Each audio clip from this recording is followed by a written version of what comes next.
سب سے پہلے تو یہ بڑے اعزاز کی بات ہے میرے لیے کہ آج کے اس مقدس پروگرام میں مجھے بلایا گیا اور مجھے اپنے بچوں کے ساتھ، اپنے بھائیوں کے ساتھ، اپنے اساتذہ کے ساتھ بیٹھنے کا اور بات کرنے کا شرف حاصل ہوا۔ تو سب سے پہلے تو اس مدرسے کی جو منتظمین ہیں وہ یقین کریں کہ اس ایک مبارکباد کے مستحق ہیں کہ جو ایک جہاد کر رہے ہیں، کیونکہ دیکھیں کہ جہاد جو سب سے افضل جہاد ہے وہ جہاد نفس ہے، لیکن جہاد بالقلم جو ہے اس کا سب سے زیادہ جو ایک اثر ہوتا ہے وہ جہاد بالقلم ہوتا ہے۔ اور اللہ تعالیٰ کے وہ چنے ہوئے لوگ ہوتے ہیں، اللہ تعالیٰ کے وہ چنے ہوئے دل ہوتے ہیں جن دلوں کے اندر، جن روحوں کے اوپر وہ اپنے حبیب کا ذکر اور اپنی کلام کا علم نازل فرماتا ہے۔ کیونکہ ہر کوئی چاہتا ہے، ہر مسلمان بحیثیت مسلمان، ہر مسلمان کا دل کرتا ہے کہ ہم قرآن پاک کی تعلیم حاصل کریں، ہم حدیث مبارکہ کی تعلیم حاصل کریں، لیکن یہ خوش نصیبی کسی کو حاصل ہوتی ہے، اور وہ جس کو بھی وہ خوش نصیبی حاصل ہو تو یقین کریں کہ وہ اللہ تعالیٰ کے چنے ہوئے لوگ ہوتے ہیں جن کو اللہ تعالیٰ اپنے راستے پہ لگا دیتا ہے، جن کو اللہ تعالیٰ اپنے راستے پہ چلا دیتا ہے۔ کیونکہ سب سے جو افضل جو علم ہے وہ قرآن کا علم ہے، اور سب سے افضل جو کتاب ہے وہ قرآن کی کتاب ہے، کیونکہ قرآن پاک سے پڑھ کے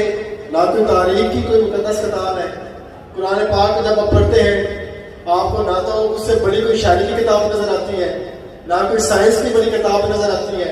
نہ کوئی فلسفی کی بڑی کتاب نظر آتی ہے، نہ کوئی تاریخ کی بڑی کتاب نظر آتی ہے۔ تو یہ جو کلام پاک ہے، جو اللہ تعالیٰ کا قرآن ہے، یہ کوئی صرف ایک مذہبی کتاب نہیں ہے۔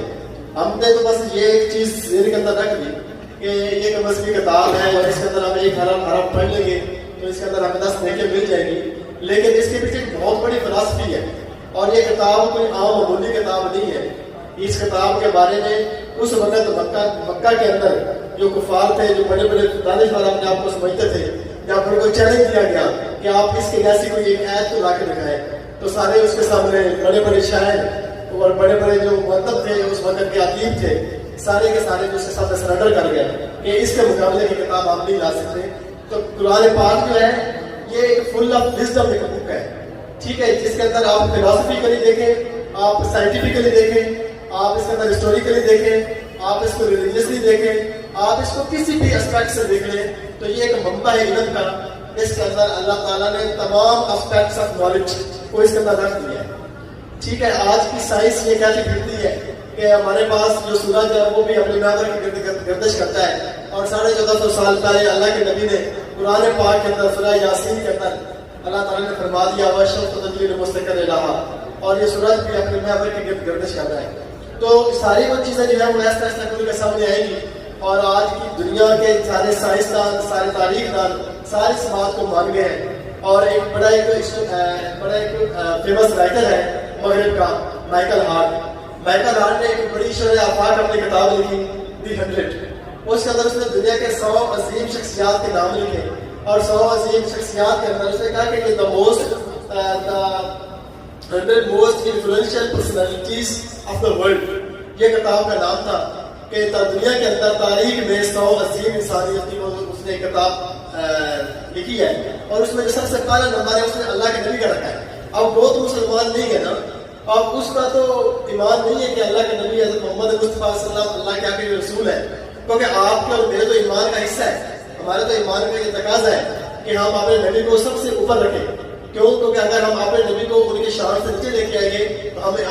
اپنے دائرہ اسلام نہیں رہ سکتے، یہ ہمارا ایمان ہم سے یہ تقاضا کرتا ہے۔ لیکن اس نے ایک بڑی خوبصورت بات اپنے دماغہ میں لکھی ہے، پری فیس کے اندر لکھی ہے، جس کو اردو میں یہ ٹرانسلیشن ہے۔ وہ یہ کہتا ہے کہ جب میں دنیا کی 100 عظیم انسانوں کی فہرست تیار کر رہا تھا تو اس وقت مجھے سب سے جو پہلا جو نام ذہن میں آ رہا تھا وہ پرافٹ آف مسلمس تھا، وہ پرافٹ آف محمدنس تھا، کہ مسلمانوں کا وہ محمد ہے۔ اور کہتا ہے کہ مجھے یہ پتہ ہے کہ میں جب ان کو نمبر 1 لکھوں گا تو یہ بات میرے بہت زیادہ جو ہم مذہب لوگ ہیں ان کو یہ بات جو ہے وہ نام گزرے گی کہ یہ اتنے بڑے بڑے لوگوں کو نیچے کر کے مسلمانوں کے پیغمبر کے اوپر کیوں لا کے آ رہا ہے۔ تو وہ کہتا ہے کہ جب میں نے یہ سوچا، میرے عقل نے اور میرے قلم نے مجھے اس بات پہ مجبور کر دیا کہ میں جب بھی دیکھتا ہوں دنیا کا عظیم انسان تو مجھے کبھی یہ نظر آتا ہے کہ اس کے استاد عظیم تھے، مجھے کبھی یہ نظر آتا ہے کہ جس معاشرے میں وہ رہ رہا تھا وہ معاشرہ عظیم تھا، کبھی وہ کہتا ہے کہ مجھے یہ نظر آتا ہے کہ ان کو پڑھانے والے ان کے ہم مکتب لوگ بڑے عظیم تھے، ان کے والدین بڑے پڑھے لکھے تھے، لیکن جب میں مسلمانوں کے پیغمبر کی بات کرتا ہوں تو وہ اس معاشرے میں آئے جس معاشرے کے اندر کبھی پانی پینے پلانے پہ جھگڑا، کبھی گھوڑا آگے بڑھانے پہ جھگڑا، ٹھیک ہے، جو بچوں کو زیادہ درگور کرتے تھے، جہاں پر تہذیب نام کی بات ہی کوئی نہیں تھی، ٹھیک ہے، اس معاشرے میں آئے، بظاہری طور پر دنیا کے اندر کوئی استاد بھی نہیں ہے، اس کے باوجود ایسے لیسنس دے رہے ہیں کہ جو ہمارے پاس ایک فل آف وزڈم ہے۔ اس وجہ سے وہ کہتا ہے کہ میرا قلم جو تھا وہ مجبور تھا کہ میں مسلمانوں کے پیغمبر کو اس لسٹ میں ٹاپ کر دوں۔ تو اس لیے آپ اور ہم بڑے خوش قسمت ہیں، بڑے خوش نصیب ہیں کہ اللہ تعالیٰ نے ہمیں اپنے اس پیارے حبیب کی امت سے پتہ کیا ہے، اور ہمارے لیے تو یہ بڑی خوش نصیبی ہے، ہم تو بڑے گنہگار لوگ ہیں، اور یقین کریں کہ آپ کے بچوں کو اسناد دی جائے گی، ان کے جو والدین ہیں وہ بھی بڑے عظیم ہیں، ان کے وہ جو بچے بھی بڑے عظیم ہیں، کیونکہ ان کو اللہ تعالیٰ نے اپنے حبیب کے ذکر کے لیے اور اپنے پاک کلام کے لیے چن لیا ہے، اور جو حافظ قرآن ہے وہ تو بہت بڑی بات ہے، ٹھیک ہے۔ تو ماشاءاللہ اللہ پاک کے بچوں کے علم میں عمل میں برکت نصیب فرمائے، اور یقین کریں کہ یہ قاسم بلال صاحب یہ جو اتنا کہ بڑا انہوں نے ماشاءاللہ ایک نیٹ ورک یہاں پر اسٹیبلش کیا ہے، اور یہ ایک بہت بڑا جہاد ہے جو یہ جہاد وکرم کر رہے ہیں، ٹھیک ہے نا۔ جہاد میں سیف تو کچھ بھی نہیں ہے، لوگوں کی گردنیں اتارتے جائیں گے تو آپ اپنی کبھی بھی اپنی بات کو آگے نہیں بڑھا سکیں گے، ٹھیک ہے۔ کیونکہ ٹائم بہت کم ہے، ایسے ایک اور ریفرنس دے کے بعد ختم کروں گا۔ فلپ کے ہسٹری ایک بہت بڑا ہسٹورین ہے، اس نے ایک کتاب لکھی ہے ہسٹری آف عربس، عربوں کی تاریخ۔ اس کتاب کے اندر وہ کہتا ہے کہ میں جب بھی دیکھتا ہوں میں حیران رہ گیا کہ یہ مسلمان ایک صحرا میں چھوٹے ہیں، اور یہ وہ افریقہ اور آدھا یورپ اور آدھے ایشیا فتح کرتے جا رہے ہیں، اور جگہ جگہ پر ان کے ناموں کے جناب جھنڈے گاڑتے جا رہے ہیں، یہاں پر جاتے ہیں چھائے جا رہے ہیں۔ تو وہ کہتا ہے کہ میں نے بڑا اس کی تجسس کیا، بڑی اس کی میں نے تحقیق کی، تو میں نے کہا کہ اس کے پیچھے اصل فورس کیا ہے؟ تلوار نہیں، تلوار تو ان سے بڑے بڑے سورمات تھے اس وقت، یہ کوئی کیسر کوئی عام لوگ نہیں تھے، یہ تو بڑے بڑے سورمات تھے اپنے دور کے، ٹھیک ہے نا۔ اور اگر ہم مطلب ہے، اور یہ نہیں بات ہے ہم ایک ایمان کا ہمارا حصہ ضرور ہے، ہم یہ کہتے ہیں کہ خالد بن ولید سے بڑا واریت تو نہیں ہے، لیکن خالد بن ولید سے بڑے جنگجو تھے وہ، لیکن کیونکہ ان کے پاس ایمان کی طاقت تھی، اور اس ایمان کی طاقت کے سامنے وہ ٹک نہیں سکے تھے، تو وہ فلپ کیرتی کہتا ہے کہ میں نے یہ دیکھا کہ کون سی ایسی کوئی فورس ہے جس فورس نے ان کو یہاں تک پہنچا دیا ہے، تو وہ کہتا ہے کہ میں نے غور کیا تو مجھے پتہ چلا کہ یہ ان کے پیغمبر کا وہ نص ہے جو ان کے پیغمبر نے ان کو مکہ کے اندر مسجد نبوی کے اندر بیٹھ کے ان کو پڑھایا ہے، جس کی وجہ سے یہ آگے چلتے جا رہے ہیں، بہت لیتے جا رہے ہیں، اور کیسر کسرا جیسے بڑے بڑے جو اس وقت کی جو بڑی سلطنتیں تھی، آج کا امریکہ تو کچھ بھی نہیں ہے، آج کا لفظ امریکہ بنایا تو آپ کا اس وقت کا ایک روم بنتا ہے، ٹھیک ہے نا۔ ان کو بھی انہوں نے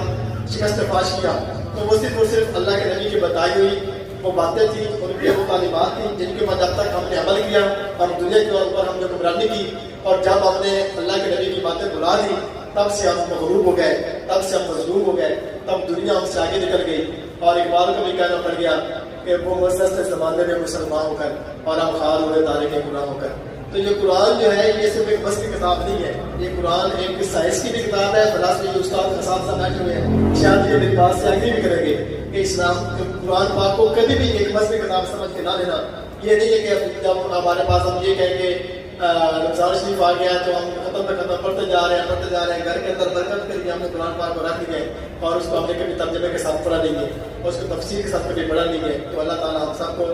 اللہ کے نبی کی سنتوں پہ، قرآن پاک کے احکامات پہ اور اللہ تعالیٰ کے احکامات پہ عمل کرنے کی توفیق عطا فرمائے۔